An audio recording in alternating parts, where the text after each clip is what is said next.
Bonjour et bienvenue dans cet épisode numéro 14 de ce vlogmas. Je m'aperçois que je n'ai pas nettoyé mes lunettes. Je vais donc le faire. Voilà. Et donc, je m'appelle Anne. Je suis une tricoteuse passionnée, tricoteuse au quotidien. Je tricote tous les jours. C'est vraiment mon loisir à moi. Et cette chaîne est donc consacrée au tricot. Bienvenue à toutes les nouvelles personnes, bienvenue aux anciens qui sont là depuis très longtemps. Voilà, je vous remercie de votre fidélité. Je pense que non, on n'y est pas encore. Donc ici, on parle de laine. Je porte des lunettes depuis un petit peu moins d'un an, donc il m'arrive aussi de parler un petit peu de maquillage parce que porter des lunettes, ça change les choses à ce niveau-là. Et comme c'est les fêtes, enfin c'est bientôt les fêtes et que, moi je trouve que le maquillage fait partie de la fête. Donc voilà, j'explore un petit peu quelques pistes là-dessus. Mais sinon, essentiellement, on parle de tricot. Et donc, je vais commencer par vous parler de ce que je porte. Je porte mon châle Tyrol d'Ego. Oui, je crois bien que c'est comme ça que ça se dit. C'est un châle de Kathleen Hunter. Je pense bien ne pas me tromper. Je l'ai tricoté en Cal. Cal, c'est l'abréviation de knit along en anglais et ça veut dire tricoter ensemble. Donc je l'ai tricoté avec Sandra qui est une tricopine abonnée à ma chaîne, et il se fait que Sandra et moi nous avons notre anniversaire à 2 jours d'intervalle. Elle est née ou 3 jours, je crois qu'elle est née le 20 juin, moi je suis née le 23. Et nous avons décidé de faire ce châle ensemble pour notre anniversaire en 2022. Et donc, nous avons aussi fait un swap de laine. Alors, qu'est-ce que c'est qu'un swap de laine? Un swap, c'est un échange. Et donc, Sandra m'avait demandé de lui teindre la laine pour qu'elle puisse se tricoter son châle, et je lui avais demandé en échange ces écheveaux de Life in the Long Grass que j'avais très envie de tester. Donc c'est un fil single, oui, 100% mérino, et je voulais ces couleurs parce que je voulais un châle aux couleurs du pan. Voilà.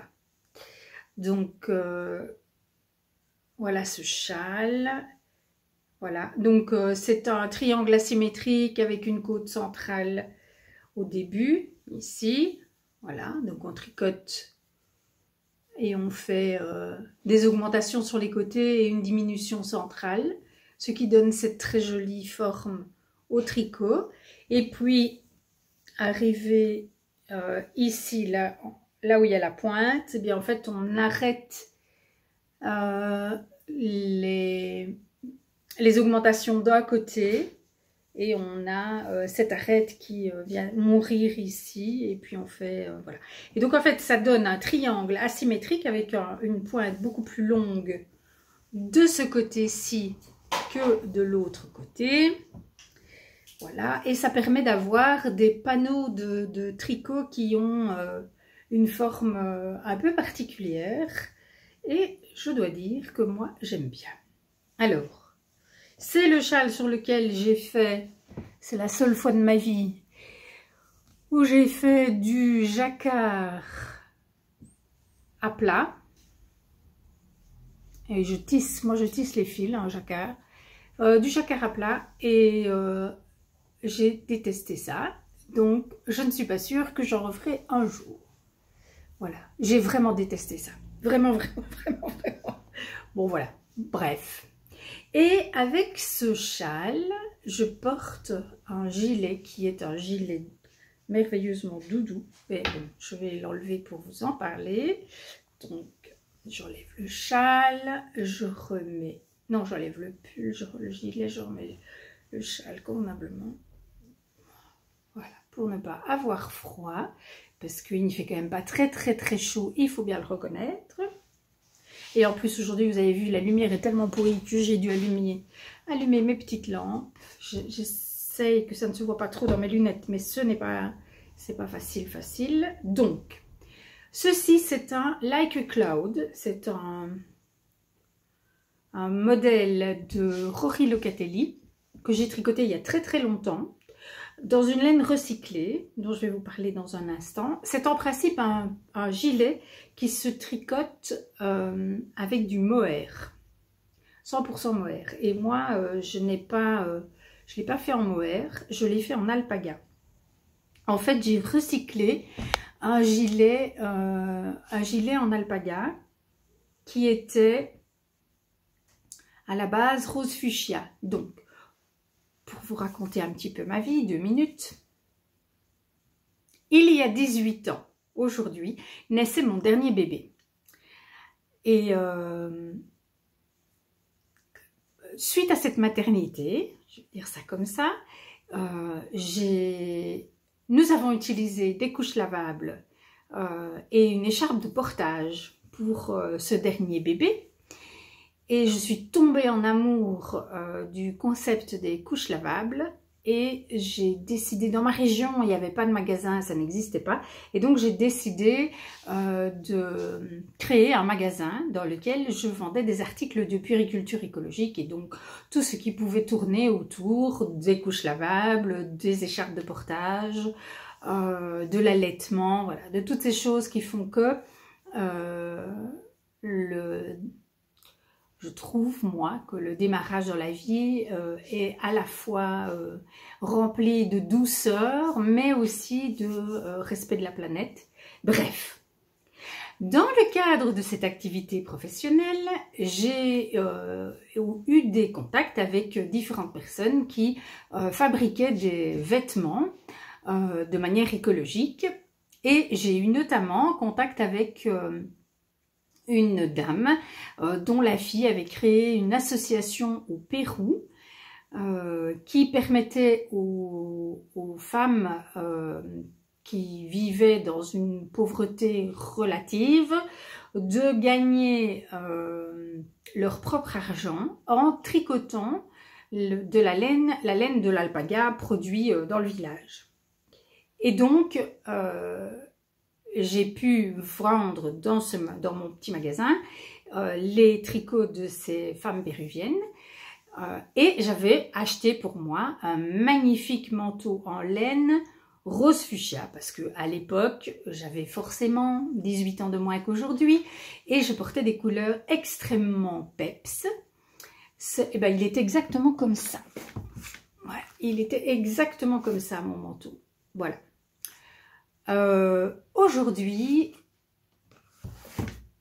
je ne porte plus de couleurs aussi flash et voilà, à un moment donné, je me suis rendu compte que je ne le mettais plus jamais parce que j'étais très mal à l'aise dans cette couleur et le fil était toujours splendide, c'est évidemment un alpaga non traité et donc je me suis dit, ben, c'est pas possible, je vais pas me défaire de ce manteau qui en plus, voilà, pour moi me reliait à un pan de ma vie extrêmement important. Et donc, j'ai décidé de le détricoter complètement, de surteindre le fil, puisque le problème n'était pas le gilet en lui-même, mais la couleur.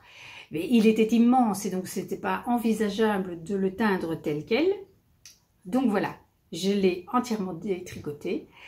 J'ai reteint la laine et voilà, j'ai obtenu ce violet très foncé. Il est plus foncé en vrai que ce que vous voyez à l'écran. Ça, c'est, je suppose, lié à la... Oui, si je le mets plus là dans la couleur, dans la lumière naturelle, vous le voyez un petit peu mieux tel qu'il est. Mais malgré tout, il y a des souvenirs du fuchsia à certains endroits. Je ne sais pas si ça va se voir à la caméra. Il faut aussi que je retrouve, mais je sais que sur une manche, oui, sur une manche, on voit, ici, on voit une ombre. On voit que la laine a été un peu moins teinte à cet endroit-là. Bon, voilà. Bref, il est vieux, il y a des fils tirés, il faut que je le rafistole un petit peu. Néanmoins, j'adore ce gilet. Je le porte le plus souvent possible. Voilà, c'est de l'alpaga, donc c'est extrêmement chaud. Voilà, il est très fluide. Il s'agrandit au fur et à mesure que je le porte. parce que c'est de l'alpaga et que ça se détend. Et donc, je suis un peu obligée de rouler les manches. Mais c'est pas grave. Attendez, parce que là, j'ai pris le dossier de la chaise avec moi. Voilà. Voilà l'histoire de ce super gilet que j'aime énormément. Voilà. Et donc, ça, c'était pour ce que je porte. 10 minutes sur ce que je porte. Enfin, c'est pas grave parce que ça m'a fait plaisir de vous parler et de ce tricot parce que ce tricot a été une chouette expérience. On s'est bien amusé. Et donc, voilà. Bon, alors, on va parler de ce que je tricote là maintenant. Ces jours-ci, alors, hier, j'ai fait le premier talon. Je vais enlever ça pour pouvoir vous montrer. Les montrer côte à côte. Donc, hier, sur les chaussettes que je tricote pour mon époux, chaussettes de reste, j'ai tricoté le premier talon. Voilà. Et aujourd'hui, je vais tricoter le deuxième. Il a pêché de l'autorayant. Donc, il aura un talon à rayures. Voilà. Donc, ça va venir ici. Voilà, comme ça. Donc, ça, c'est une chose. Le speltas. Hier, donc, j'ai tricoté ceci, cette bande-là. J'ai préparé les mailles pour tricoter la suite. Je vous montre ce que ça donne. Donc, on part de là.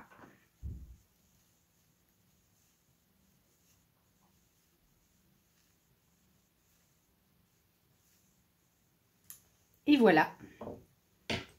Je pense que ça devient bien, hein. Voilà. On va peut-être changer de couleur aujourd'hui, on va voir.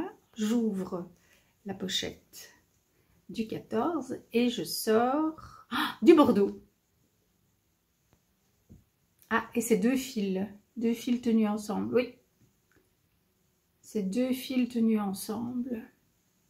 Il y a un brin de mohair, non. Non, c'est un brin d'alpaga et un brin de mérino très retordu. Voilà, bordeaux qui va venir ici. Je pense que ça va être très joli. Voilà. Donc, ça c'est là. Et puis, les chaussettes que je tricote pour moi avec le calendrier de l'Avent de reste que Sylvia m'a préparé. Voilà. Donc ça, j'ai tricoté hier.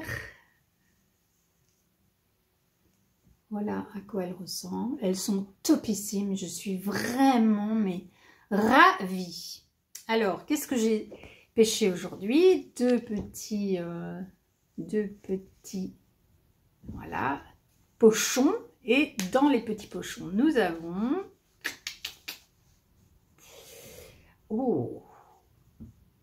un très joli beige avec un petit peu de bleu.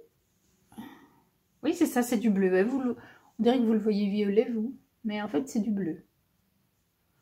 Bon, il n'y a rien à faire avec cette lumière. Il faudra bien que vous me croyiez sur parole. Et c'est un fil du bruit des aiguilles, l'appareil. Voilà. 400 mètres pour 100 grammes, 85, 15. Donc 85% mérino, 15% nylon. Et c'est le nom du coloris à bord du Darjeeling. Si je sais lire, à bord du Darjeeling Limited, mais comme le Limited me paraît bizarre, je suis pas sûre que ça... Ou United, à bord du Darjeeling United. C'est certainement quelque chose de très connu, mais que moi je ne connais pas.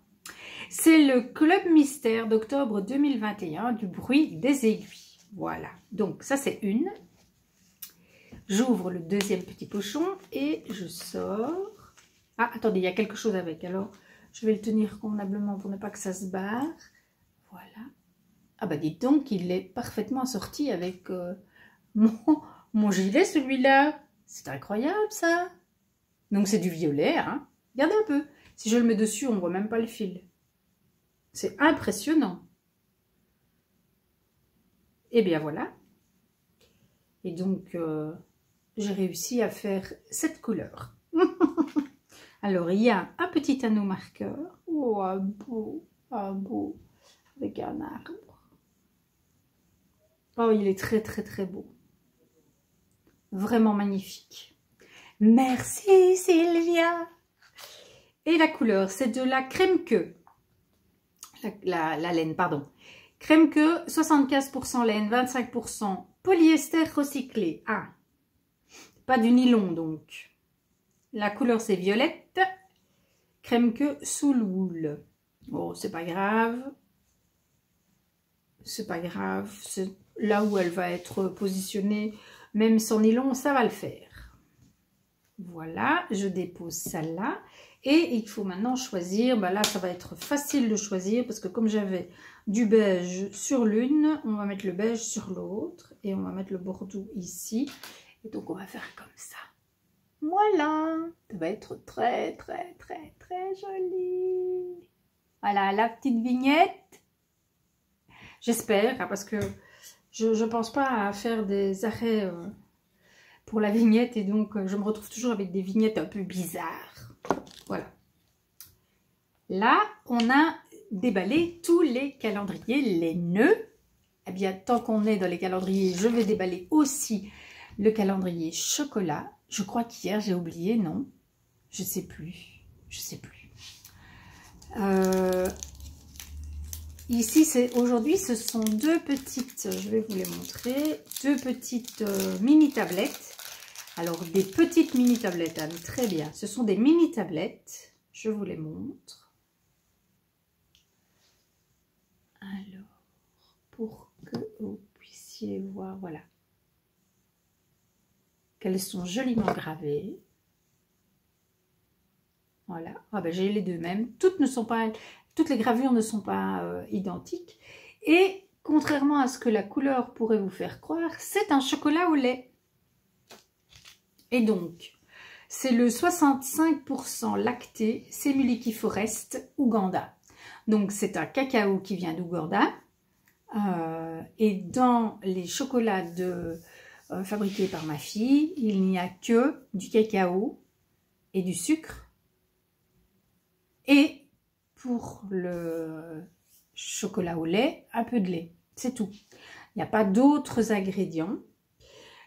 Et celui-ci, le 65% lacté, moi, il me ramène en enfance parce qu'il a vraiment le goût du chocolat de quand j'étais petite fille. Parce que le chocolat a énormément évolué sur les 50 dernières années. Et maintenant, il est beaucoup plus sucré qu'il ne l'était à l'époque. Et celui-ci, voilà. Moi, quand j'ai goûté ce chocolat pour la toute première fois, je me suis dit, oh là là, c'est le chocolat comme je le mangeais quand j'étais petite fille. Voilà. Délicieux. C'est un de mes préférés. Moi, je suis plus chocolat au lait que chocolat noir. Oui, et c'est vrai que je suis aussi plus chocolat fourré que tablette. Voilà. Mais celui-ci, il est vraiment excellent. Et puis voilà, les chocolats au lait conçus par ma fille sont des chocolats au lait qui contiennent toujours énormément de cacao, puisque son chocolat au lait le plus faiblement dosé en cacao est quand même à 55%, ce qui est exceptionnel puisque c'est plus que la plupart des chocolats noirs basiques que l'on peut trouver en supermarché. Bref, petit aparté chocolat. Hier, j'ai totalement oublié de prendre un puzzle. Donc, je vais prendre ma boîte. Voilà. Je vais ranger le puzzle du 11. Je pense que j'ai dû vous faire une photo du puzzle terminé et vous l'avoir mis en vidéo. Donc, hop, je remets la boîte du 11. Et je sors la boîte du 13. Hop, et donc forcément, celle du 5 va tomber. Voilà. Et donc, à mon avis, aujourd'hui, ça va être la cheminée, le sapin, la cheminée. C'est ça. Voilà. Aujourd'hui, ce sera celui-là. Bon, et il faudra que je le fasse aujourd'hui absolument, puisque demain, je dois prendre un nouveau. Donc, voilà. Donc, ça, c'est le puzzle. Et puis maintenant, eh bien, il faut que je vous parle aussi de ce que j'ai tricoté hier, en plus de mes 3 petits tricots du calendrier de l'Avent. Seulement, évidemment, je l'ai oublié à côté de mon fauteuil, donc je vais chercher. Voilà le pochon de chez By Night Création, avec à l'intérieur, non pas des laines de chez By Night, mais les miennes, celles que j'ai teintes moi-même, pour faire ce très très beau projet, parce que je le trouve très très beau, et donc je le dis, il faut apprendre à être fier de ce que l'on fait. Voilà, donc ça ce sont les laines, 2 fils de mohair et un fil de Super Soft Bordeaux, Super Soft de chez Holzka, le tout teint par moi-même, pour faire le Sunday cardigan. Et voilà, donc la dernière fois que je vous l'ai montré, j'étais là et j'ai fait, hier j'ai tricoté tout ça. Je suis, alors là on a un, il brille très fort, je vais le mettre comme ça, un nanomarqueur qui vient de chez Tricot & Stitch, un écaille de poisson, et ici, là, pour m'accompagner dans mon tricot, j'ai 2 petits anneaux marqueurs Scooby-Doo, là, que j'ai reçus de Malika. Coucou Malika, tu vois, je pense à toi à chaque fois que je passe le marqueur. Voilà, alors, je vais tout de suite, avant d'oublier, parce que c'est le genre de choses que j'oublie, déplacer le Progress Keeper pour le mettre tout en haut. Comme ça, je pourrai vous montrer la progression la prochaine fois. Je suis à quelques centimètres de... donc évidemment, il se tient comme ça. Hein, ça, c'est le haut. Voilà. Je suis à quelques centimètres de la séparation du corps et des manches. J'ai fait la dernière série d'augmentation. Je n'ai pas respecté les recommandations de longueur pour ma taille parce que je suis ronde mais je suis petite et donc je ne voulais pas avoir les emmanchures qui m'arrivent à la taille. Donc au fur et à mesure que les augmentations arrivent, il faut tricoter un certain nombre de centimètres entre chaque augmentation. Et bien moi j'ai réduit ce nombre de centimètres. Je fais la taille 2XL et je vais faire la séparation des manches et du corps au nombre, à la hauteur correspondant à la taille M. Voilà, c'est ça. Donc j'aurai la largeur du 2XL, mais j'aurai la hauteur du médium. J'espère que ça ira parce que si je dois détricoter ça, je pense que je ne vais pas m'amuser. Voilà. Certaines de mes augmentations sont un peu moches. Et j'en suis bien désolée. Mais je ne vais pas défaire. Certaines augmentations sont très visibles ici. Donc là, oui, je suis bien sur l'endroit. Elles sont encore plus visibles sur l'envers. Voilà. Mais bon. Peut-être qu'au blocage, ça va disparaître. Quoi qu'il en soit, ça m'empêchera de toute façon pas de le mettre, n'est-ce pas? Voilà. Il est vraiment beau. Il est extrêmement doux. Et mon objectif reste de le finir pour Noël. Oui, je sais, c'est un objectif ambitieux, surtout que j'ai une écharpe et 2 chaussettes en cours. Mais en même temps, ce sont des grosses aiguilles. Je me dis que si je peux séparer les manches du corps samedi matin, donc avoir fini mes quelques centimètres avant la séparation sur la journée d'aujourd'hui et la journée de demain, sachant qu'aujourd'hui c'est l'anniversaire de mon petit qui est devenu grand et que donc forcément j'aurai moins de temps de tricot que d'habitude, néanmoins, et que demain je vais filer chez ma tricopine Cécile, donc j'aurai aussi moins de temps de tricot puisque j'aurai du temps de filage. Néanmoins, j'espère quand même avoir le temps de faire ces quelques centimètres avant la séparation sur ces 2 jours. Et du coup, samedi, je peux séparer. Et là, ça va être du roule-ma-poule quand même. J'aurai des plus petites sections. Je suis pas très grande, donc je vais pas non plus faire un gilet. Je vais pas le faire aussi long que sur le patron. Parce que je suis petite et que donc moi, un gilet long comme ça, il m'arriverait mes cuisses, ça n'a pas beaucoup d'intérêt. Donc je le voudrais bien... je n'ai pas encore vraiment réfléchi en fait. Ben, je le voudrais bien de la même longueur que mes pulls, je crois. Donc ça en dessous de la ceinture de mon jeans. Ouais. Parce que comme ça, je peux aussi le porter sur des robes. Parce que s'il est trop long, ça n'ira pas. Enfin bref, je dois encore réfléchir. Quoi qu'il en soit, c'est un tricot extrêmement agréable à faire. Mais vraiment extrêmement. Aussi bien au niveau de la matière, que j'apprécie beaucoup, qu'au niveau du tricot. Moi, je trouve ça super agréable. Voilà. Il fallait que je le dise. Et donc, est-ce que j'ai autre chose à vous dire? Je crois qu'on a fait le tour. Hein? Oui, on a fait le tour. Et bien voilà, donc, côté maquillage, celles qui me suivent sur Instagram, vous avez peut-être vu que hier, j'ai publié une story en disant « Demain, j'essaye ça ».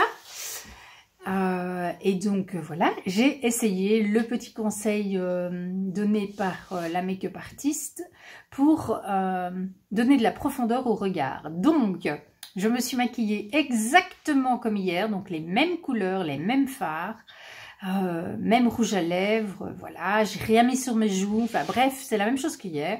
La seule chose, c'est que je n'ai pas mis les fards, je les ai pas posés sur mes yeux de la même manière. Bon, et ben voilà. Si vous avez remarqué une différence, si vous avez une préférence, dites-moi ce que vous en pensez.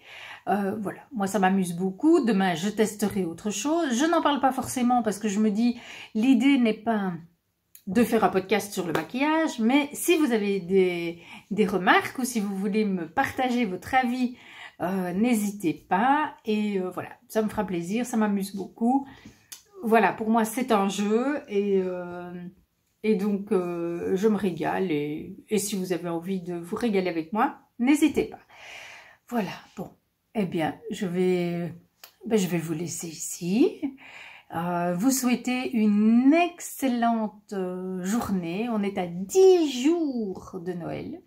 Donc, ça y est, maintenant, ça commence à diminuer très sérieusement. Et après, il faudra attendre un an avant que ça revienne.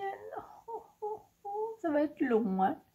C'est pour ça que je trouve que se faire un calendrier de l'Avent à soi-même, c'est-à-dire préparer au fil de l'année des petites choses qu'on emballe et puis qu'on va déballer pendant Noël, eh bien, enfin pendant l'Avent, eh bien, je trouve que c'est une façon de vivre avec Noël toute l'année. Et moi, ça me convient bien. Voilà. Dans mon livre aussi, oui, je ne vous ai pas dit, dans mon livre que je n'ai pas là sous la main, mais c'est les grands esprits de Noël, je pense, le titre du livre. Ça doit être ça. Je ne sais plus, c'est rien, je vous le remontrerai encore au moins une fois. Il y avait il y avait une page sur le sapin de Noël que j'avais sauté, que je n'avais pas lu. et que j'ai lu hier, et j'ai trouvé ça bien sympa d'avoir l'histoire du sapin et de la chanson Mon beau sapin. Oui, c'est ça, Mon beau sapin, roi des forêts. La musique date du XVIe siècle, 15e ou 16e siècle. C'est assez impressionnant en fait. Bref, voilà, donc j'aime vraiment beaucoup ce livre sur Noël. Je le trouve très chouette. Voilà.